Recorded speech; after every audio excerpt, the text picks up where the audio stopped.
नमस्कार दोस्तों। इजराइल और पैलेस्तीन का जो पूरा मुद्दा है वो हर रोज बढ़ते जा रहा है और जाहिर सी बात है यहाँ पर जो पैलेस्तीन है वो अपने आप को उतने अच्छे से डिफेंड करने में सक्षम नहीं है। उसके पास वो टेक्नोलॉजी नहीं है, वो आर्मी नहीं है ताकि वो इजराइल से लड़ सके।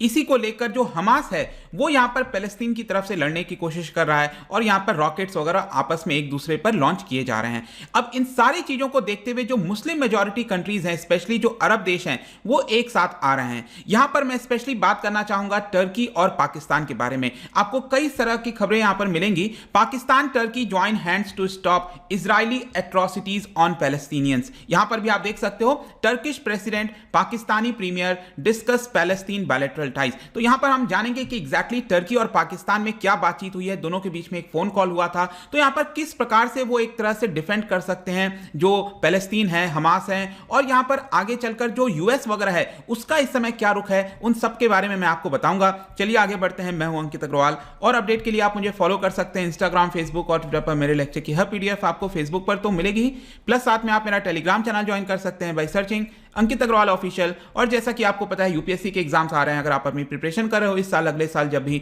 तो आप हमारे कोर्स को ज्वाइन कर सकते हैं। सारी जो इसकी डिस्क्रिप्शन है वो आपको हमारे कमेंट सेक्शन में मिल जाएगी। यहां पर देख लेते हैं सबसे पहले हुआ क्या है। टर्की के प्रेसिडेंट एर्डोगान और पाकिस्तान के प्राइम मिनिस्टर इमरान खान दोनों के बीच में वेडनेसडे को बातचीत हुआ फोन पर, और दोनों ने यहां पर सहमति जताई कि पैलेस्तीन के ऊपर जिस तरह से अत्याचार हो रहा है उसको हम काउंटर करने की कोशिश करेंगे। स्पेशली जो टर्की है उसका यह कहना है कि हम चाहते हैं इजराइल के ऊपर सैंक्शंस लगाए जाए, क्योंकि इजराइल ने जिस प्रकार से इनह्यूमन और अनलॉफुल एक्शंस लिया है पैलेस्तीन के ऊपर, जेरूसलम में गाजा स्ट्रिप हो गया, अल अक्सा मॉस्क हो गया, आपने रिसेंटली सुना होगा, ये सभी नाम काफी ज्यादा चर्चा में आ रहे हैं। जैसा कि आप देख सकते हो ये मैप है इजराइल का, और यहां पर पैलेस्तीनियन का जगह है द स्टेट ऑफ पैलेस्टीन, जिसको वेस्ट बैंक कहा जाता है, और पूरा मुद्दा आपका जेरूसलम में स्टार्ट हुआ था। और जेरूसलम में भी अगर आप देखोगे ये जो कंपाउंड है, यहां पर ये आप कंपाउंड देख रहे हो जिसको कहा जाता है टेंपल माउंट।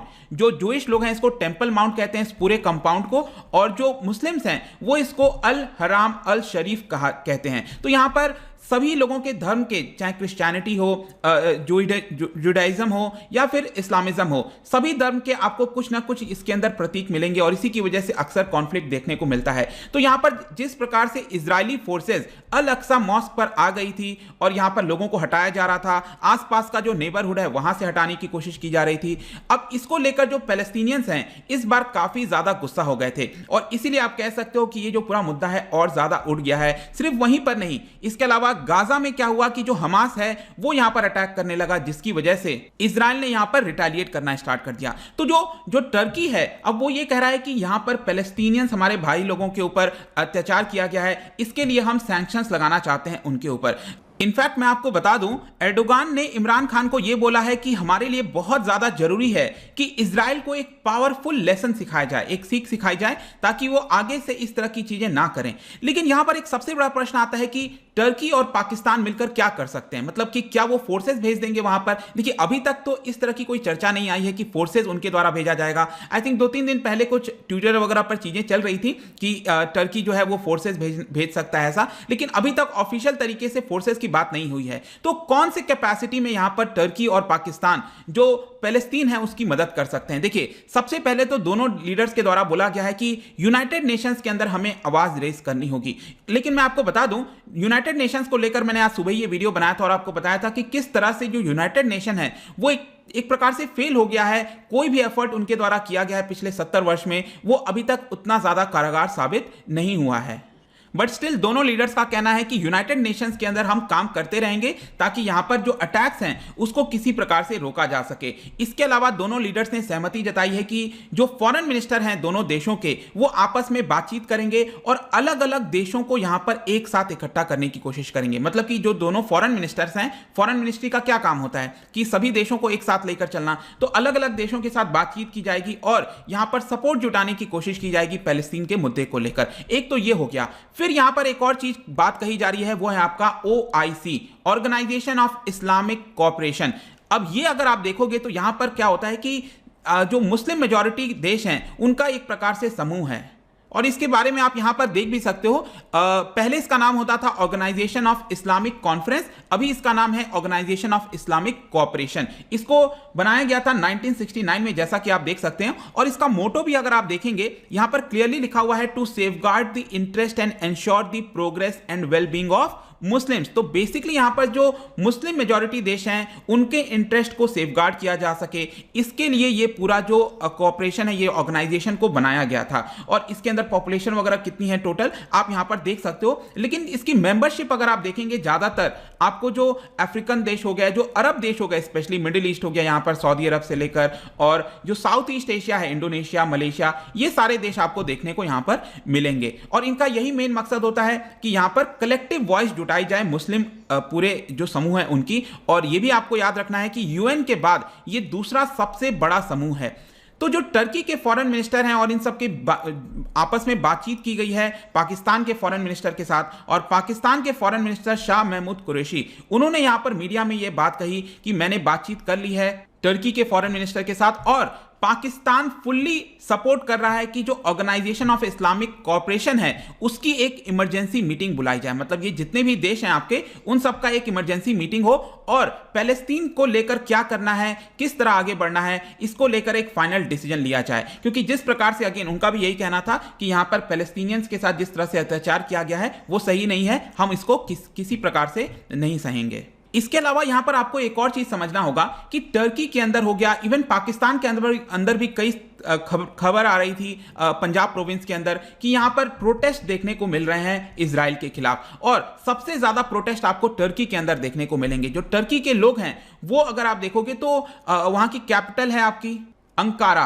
वहां का जो इजरायली एम्बेसी है उसके बाहर थाउजेंड्स ऑफ पीपल आ गए थे, प्रोटेस्ट कर रहे थे। इस्तांबुल के अंदर भी जो काउंसुलेट है इजराइल का, वहां पर भी आ गए थे लोग। और वहां पर आप समझो कि टर्की के अंदर एक फुल लॉकडाउन लगा हुआ है कोरोना वायरस को रोकने के लिए, लेकिन उसके बावजूद भी थाउजेंड्स ऑफ पीपल एक साथ गैदर हो गए और यहां पर पैलेस्टीनियन फ्लैग को लहराया गया और इनके द्वारा लगातार बोला जा रहा था, down with Israel, down with America. तो आई होप कि ये भी चीज आपको समझ में आ रहा होगा कि जो लोग रह रहे हैं इन सभी मुस्लिम मेजॉरिटी देश के अंदर, उनके बीच में भी एक तरह से सहमति जुट रही है कि हमें इजराइल को किसी प्रकार से यहां पर रोकना होगा। लेकिन यहां पर मैं आपको एक चीज बता दूं, अगर इस समय इजराइल को कोई रोक सकता है इस समय, तो कहीं ना कहीं यूएस का बहुत इंपॉर्टेंट रोल होने वाला है। और यूएस को लेकर यहां पर जो बाइडन है उनके कुछ बयान आया है वो मैं आपको बताना चाहता हूं। Biden says spoke to Netanyahu hopes Israel violence end sooner. तो बेसिकली उनका यह कहना था कि हमने बातचीत किया है नेतन्याहू से और यहां पर हम आशा कर रहे हैं कि जल्दी से ये जो पूरा क्लैश है वो रुक सकता है। लेकिन यहां पर उनके द्वारा एक और बयान दिया गया, Israel has a right to defend itself when you have thousands of rockets flying. तो आपने देखा होगा किस प्रकार से बहुत सारे रॉकेट्स आ रहे थे गाजा पट्टी से, यहां से गाजा से। अब इनफैक्ट बताया जा रहा है मंडे के बाद से तो करीब 1500 से ज्यादा रॉकेट्स जो हैं वो इधर लॉन्च कर चुके हैं, राइट। तो इसी को रिटेलिएट करते हुए इजराइल ने भी बहुत सारे रॉकेट लॉन्च किए। वहां पर कई जो मल्टी स्टोरीज बिल्डिंग्स हैं उसको यहां पर उड़ा दिया गया है। और इजराइल के पास ये टेक्नोलॉजी आपको पता है, iron dome missile defence system, इसको लेकर मैंने कल एक अलग से वीडियो बनाया था। तो यहां पर ये क्या करता है कि वर्टिकली लॉन्च करता है और जो भी रॉकेट आ रहा है गाजा से उसको एक प्रकार से डिस्ट्रॉय कर देता है। तो यहां पर बाइडन एक तरह से सपोर्ट भी कर रहे थे इस चीज को कि डिफेंड तो करना ही पड़ेगा जब इतने सारे रॉकेट जो है इजराइल के ऊपर लॉन्च किए जाएंगे। लेकिन क्वेश्चन ये उठता है कि इसको एंड करने की क्या अब प्रयास हो रहे हैं। तो देखिए, जो बाइडन है उन्होंने बोला है कि यूएस डिप्लोमेसी जो है वो अपने एकदम हाई गियर में आ चुकी है। अब उनके द्वारा कोशिश किया जा रहा है कि सभी काउंटर पार्ट्स मिडिल ईस्ट के अंदर जितने भी देश हैं, जॉर्डन हो गया, जितने भी देश हैं उनके साथ बातचीत की जाए। ऐसा नहीं है कि सिर्फ इजराइल के साथ, इजिप्ट से लेकर सऊदी से लेकर जो एमिरेट्स हैं, यूएई हो गया, यूनाइटेड अरब एमिरेट, सभी के साथ हम बातचीत कर रहे हैं कि किसी प्रकार से अब इस युद्ध को रोका जाए। अदरवाइज यहां पर ये पूरा जो वॉर है एक प्रकार से फुल स्केल वॉर में कन्वर्ट हो सकता है। तो लेट्स सी कि आगे क्या चीजें होती हैं और यहां पर जो टर्की और पाकिस्तान है क्या वो मदद जुटाने में सक्षम होगा, क्या वो सबको एक साथ ला पाएगा, ये अब आगे आने वाला समय बताएगा। बट आई होप कि इस वीडियो के माध्यम से आपको पता चल गया होगा कि टर्की पाकिस्तान के द्वारा एग्जैक्टली यहां पर इजराइल के मुद्दे को लेकर क्या किया जा रहा है। जाने से पहले मैं आपके लिए एक क्वेश्चन लाया हूं, इंटरेस्टिंग क्वेश्चन है। आपने अगर मैप वगैरह अच्छे से देखा होगा, पढ़ा होगा, तो जो गोलन हाइट्स है, गोलन हाइट्स को कैप्चर कर लिया गया था इजराइल के द्वारा इन द ईयर 1967। जो 6 डे का वॉर हुआ था ये कैप्चर कर लिया गया था। लेकिन क्या आप मुझे बता सकते हो इन 4 में से कि कौन सा देश बॉर्डर शेयर नहीं करता है? ठीक है, अब ध्यान रखिएगा, जो वेस्ट बैंक पैलेस्टीन है ये आपका अलग से कंट्री का दर्जा तो नहीं दिया गया है यूएन के अंदर, बट स्टिल हम मान के चलते हैं। तो क्या आप मुझे बता सकते हो कि 4 में से कौन सा जो देश है वो बॉर्डर शेयर नहीं करता है गोलन हाइट्स पर? ठीक है, इसका जो राइट आंसर है आपको पता ही है, मेरे इंस्टाग्राम पर तो आपको मिलेगा ही। अगर आप वहां पर नहीं हो कोई बात नहीं, टेलीग्राम से ले सकते हैं। मैं कई सारे एमसीक्यूज यहां पर डालता रहता हूं स्टोरीज के फॉर्म में, आप जाकर प्ले कर सकते हो। अगर आप मुझसे इकोनॉमी पढ़ना चाहते हैं, कोई भी कोर्स परचेज करना चाहते हैं, स्टडी IQ ऐप पर जा सकते हैं। आई होप की वीडियो आपको पसंद आया होगा। मिलता हूं आपसे next time. Till then thank you very much, see you soon.